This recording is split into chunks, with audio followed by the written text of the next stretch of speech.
Bonjour tout le monde, j'espère que vous allez bien.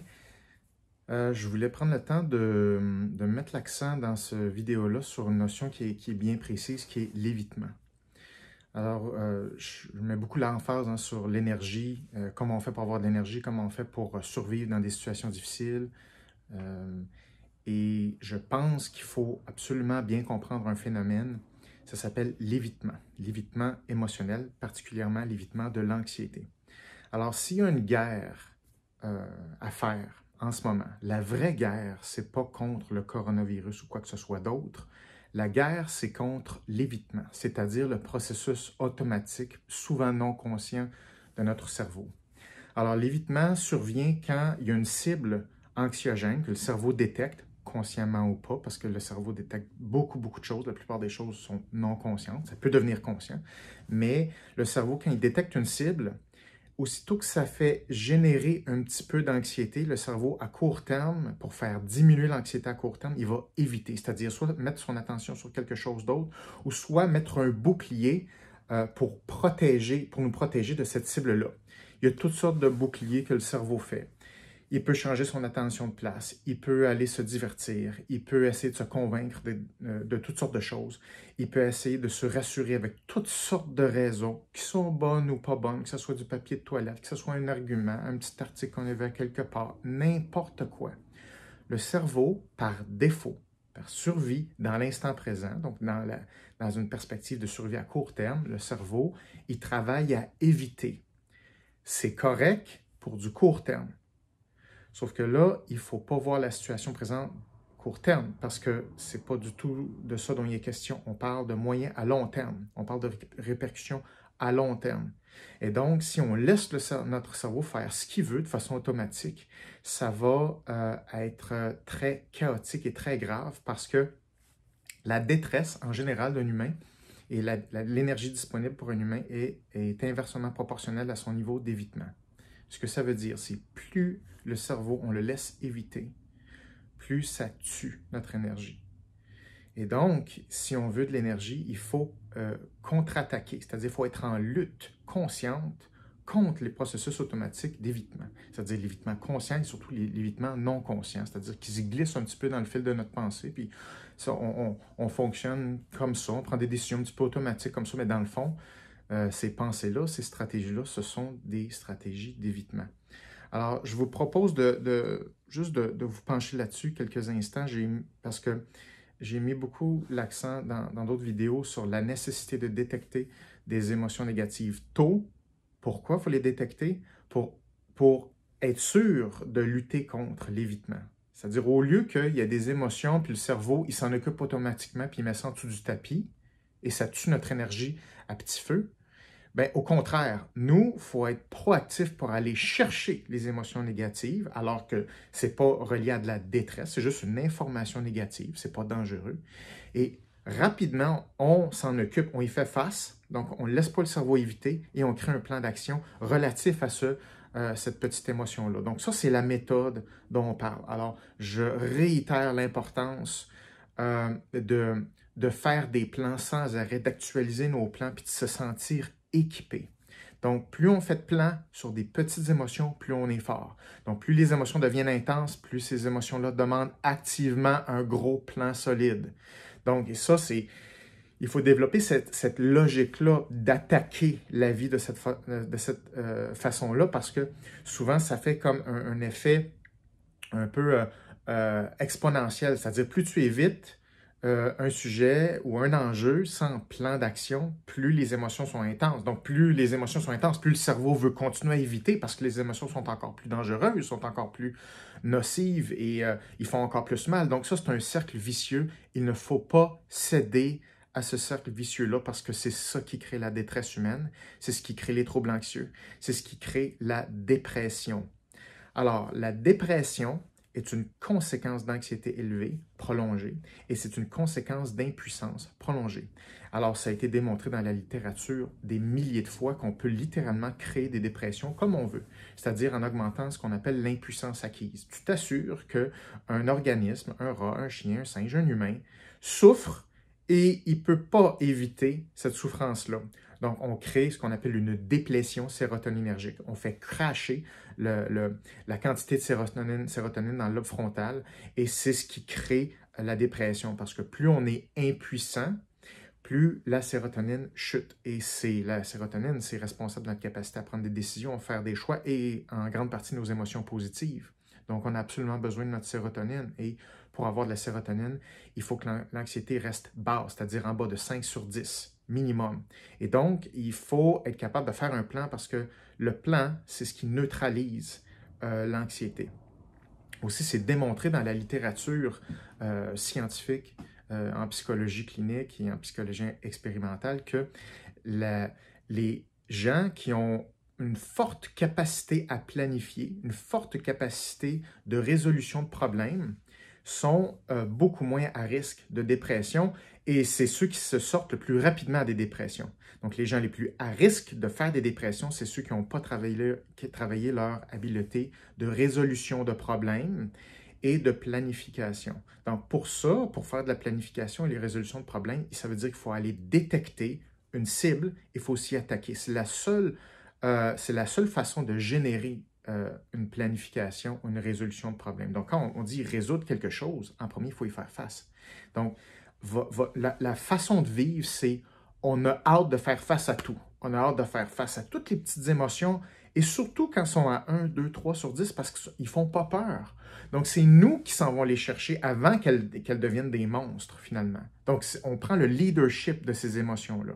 Okay? Donc, je réitère encore vraiment là, cette nécessité-là. C'est tellement, tellement important et c'est le plus grand prédicteur de succès en général dans la vie, notre capacité à gérer ces émotions-là et ça passe par une volonté à les détecter dans nous. OK.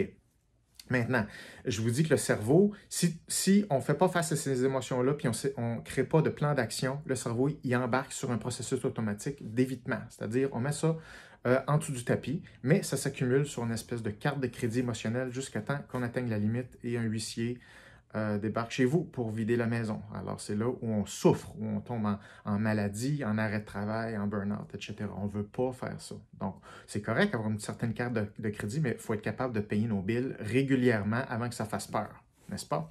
Donc, quelques éléments par rapport à ça. L'espoir. L'espoir, c'est comme un mot, une notion qui a une connotation qui est extrêmement positive, bienveillante, qui est belle. Je suis en total désaccord avec l'utilisation de l'espoir comme stratégie.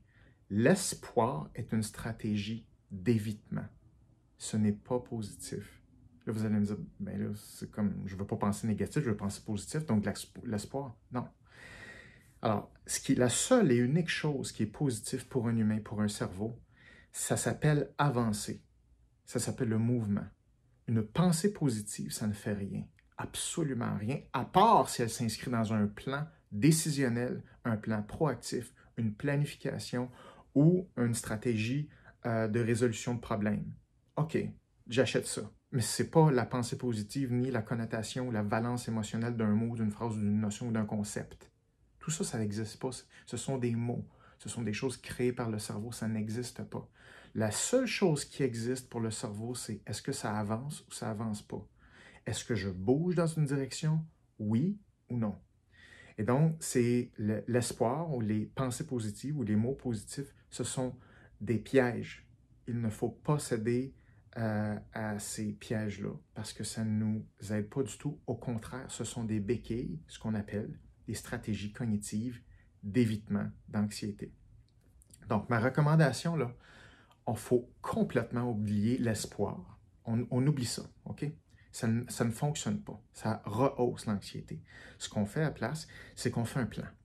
Un plan et on l'ajuste pour être sûr que chaque petit dossier nous mène vers de l'action, vers des petits comportements vers l'avant. Alors le mouvement, la nature du mouvement directionnel pour un humain, pour le cerveau, pour l'univers au complet, même pour des particules, un mouvement directionnel, c'est de l'énergie. Et de l'énergie, c'est positif. Donc, je vous recommande de focusser là-dessus. L'autre chose, dans cette même perspective-là, de contrer l'évitement le plus possible. Puis ça m'a donné cette idée-là parce que j'en parlais beaucoup avec des clients que j'ai en ce moment qui sont un petit peu en détresse et tout ça. C'est que j'ai remarqué que leur cerveau, ou le cerveau, il embarque dans l'idée de bon, ça va être un moment dur à passer, 3-4 semaines chez soi. C'est comme, qui a dit ça, 3-4 semaines? Là? Parce qu'on a entendu ça à la radio, à la télé, ça y est, c'est 3-4 semaines, puis that's it. Alors les chances sont extrêmement faibles pour que la situation dure 3-4 semaines. Et donc, notre cerveau le sait, ça. Et notre cerveau, d'ailleurs, utilise le 3-4 semaines comme espoir. Ça, c'est une stratégie d'espoir. L'espoir, c'est ça ne sera pas si pire 3 semaines, après, ça va bien aller. Ça s'appelle de l'espoir. C'est complètement négatif. Et plus les gens s'attachent à cette pensée-là, plus les gens sont fragiles, plus les gens sont instables émotionnellement, puis on n'est pas du tout équipé à faire face à la situation. Donc, la recommandation que moi j'ai, très réalistiquement parlant, très statistiquement parlant, puis en plus psychologiquement en termes de plan, moi ma recommandation c'est, il faut commencer à considérer qu'on est confiné, puis on vit ce rythme-là de vie entre 6 mois et 1 an. Jamais en bas de ça. Donc, dans notre planification, dans notre responsabilisation, on attaque cette situation-là comme si elle va durer entre 6 mois et 1 an minimum. Donc là, vous allez me dire, ouais, mais ça ne me tente pas, ça me déprime plus qu'autre chose. Je comprends. Des fois, quand on fait face à la situation intégralement, ça nous fait plus mal à court terme. C'est mieux parce que là, on est capable de créer une planification qui correspond à ce scénario-là. Et là, initialement, c'est vrai qu'on va être un petit peu plus down, mais ça va être un effet court terme. Ça ne va pas rester comme ça. Parce que le cerveau, il va s'habituer à cette réalité-là et ça ne créera pas de détresse. Ça ne créera pas d'impuissance. Au contraire, il va dire, OK, je trouve ça plate, ça me décourage un peu, mais on se retrousse les manches, on planifie ça. Et donc, plus on est capable de désigner plusieurs plans pour faire face à 6 mois et 1 an de cette condition-là, plus on est super solide. Et si les choses durent moins longtemps, facile, on a passé là-dedans, là, comme si de rien n'était.